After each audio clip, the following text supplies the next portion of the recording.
Notre Dame is fresh off its bye week, and that means that Fighting Irish head coach Marcus Freeman met with the media for about a half hour. Lots of topics to discuss.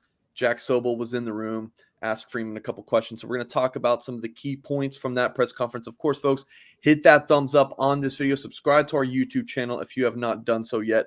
Catch all the press conference coverage and much more at blueandgold.com. Let's just start right off, Jack, with the injury updates. A lot of receiver talk today.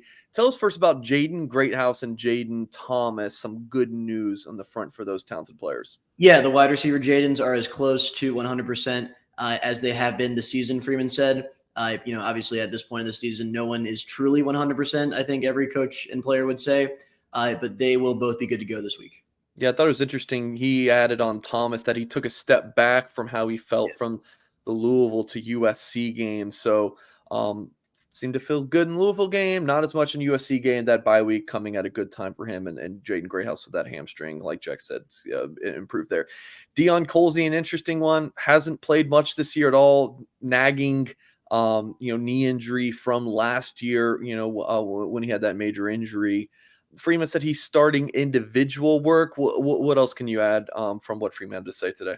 Yeah, Colzie, he had 3 catches for 45 yards in the Navy game. Hasn't caught a pass since. Like you said, has been dealing with that nagging knee injury. Hasn't really been 100% all season. He underwent a knee scope to fix it. For those of you who missed it, a few weeks ago, I forget exactly what week it was, but he is a little bit behind schedule. Freeman said as to where they thought he'd be by this point. But they do still anticipate getting Colzie back later this season. My read on Colzie, Jack, is if he kind of started to say they're behind where they thought he would be after the speaking of Colzie with his recovery. If that continues to be the case, he's only played in 2 games, 3 games, something like that. He could redshirt this season, I believe. I'm not sure. I'd have to look that up. Well, even if it's a medical redshirt, whatever that would be something to kind of keep an eye on if you just put him on the shelf if you don't necessarily need him. We'll see, because I know he has played, and I'm getting the PFF stats now. I know he has played in a few games this season, just didn't catch passes. You're absolutely right. He has played in only 4 games this season. So if they wanted to shut him down in redshirt, they could.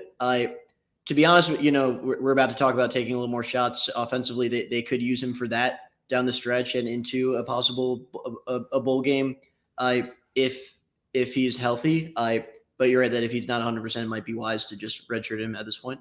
Yeah, I'd say if he's ready to go, Clemson game, otherwise you're gonna waste a redshirt just for 3 games, and it'll be interesting. We'll kind of track that week by week, and like you said, taking shots. Colzie's not a burner, but in the past, he's someone you can count on 3rd downs. The USC game last year had that nice touchdown reception. He is someone who can, contend for those 50-50 balls. Notre Dame really hasn't had that this season, aside from, Jayden Thomas at times. But Tobias Merriweather was a talking point. If you're going to talk about deep shots, he's kind of the guy. He's one of the faster players on this team. So, talk to us about Tobias Merriweather, deep shots, Freeman's talking points on that today. Yeah, Marcus Freeman said, they have to find ways to get Tobias Merriweather the football. He's one of their more talented wide receivers. Was expected to break out a little bit this year. Has not done that yet, but after the bye week, Freeman said they're going to try to find ways to get in the ball. A way they could do that is a play-action deep shot. Freeman said they need to take more of those, particularly against this Pitt team that does like to load the box, that does have a talented front. And Freeman, will always insist, as long as he's the head coach here, that Notre Dame needs to run the ball. They can't just become a passing team. Obviously, they have the personnel to do that this year. The offensive line, Audric Estime, Jeremiah Love mixed in there. But they will need to throw the ball deep more than they have the past 4 weeks, particularly with Sam Hartman at quarterback, the final stretch of his college football and Notre Dame career. They need to find ways to scheme up ways to do that, and they need to execute some more of those. And both those will come into play this week. Yeah, especially with some of these defense just saying, okay, we're going to load the box, stop the run. What are you going to do down the field? And you absolutely expect Pitt to do that. And that's something Freeman was asked about. Hey, tell us about these Pat Narduzzi teams. And he said, yeah, they're very aggressive and they're going to try to stop the run. So we need to be able to take these shots. That's an area. I mean, you can think of the Central Michigan, touchdown to Tobias, obviously, the 40-something yard touchdown to Tyree, but it's been few and far between this season for Notre Dame in the deep passing game. And that's the thing with that is like coming into the season, we thought like it would the big appeal of Notre Dame's offense would be that you can't just beat them by loading the box and stopping the run as opposed to last season, that there would be that with Sam Hartman and some of these younger receivers, there would be ways to beat teams deep. We haven't really seen that since NC State and Central Michigan. If they're going to start, it's got to be this week against Pitt. Yeah, it does. Yeah.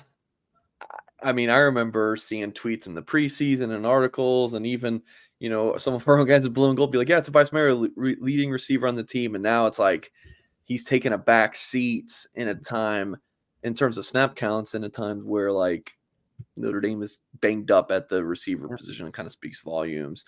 Lastly, Boubacar Traore, a guy in the offseason who I was actually like, man, I think this guy's going to make a big impact by the end of the year. We'll see on big impact, but definitely made an impact and very limited snaps against the USC, against USC 9 days ago as we record this, and think that he's going to play a nice role moving forward. Now, you asked Freeman about Boubacar Traore and that sack he had against Caleb Williams. Yeah, Freeman didn't explicitly say either way whether or not Boubacar Traore is gonna have a role down the stretch, but he said Boubacar is a heck of a pass rusher. He said that regardless of what happened after his sack about Caleb Williams, putting him getting in a position to get that sack.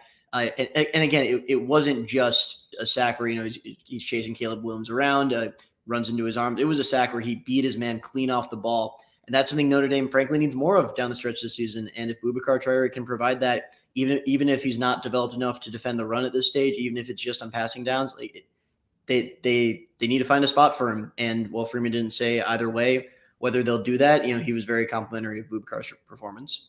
Yeah, so that's kind of wrapping up Freeman's press conference. Wasn't the most newsworthy, notable press conference. I thought it was hysterical. Freeman was kind of joking with Tim O'Malley about how Tim is coaching his I believe it's Marcus's kid, right? And football. And Freeman had some red zone play calling questions for Coach O'Malley. So I thought that was hysterical. But that kind of wraps up this press conference recap video. Notre Dame hosting Pittsburgh, 3:30 p.m. Eastern time. Find the game on NBC and Peacock. Hit that thumbs up on this video if you're not done so yet, folks. Subscribe to the channel, of course, and head to blueandgold.com for so much more. Appreciate you all for watching, and as always, we will catch you next time.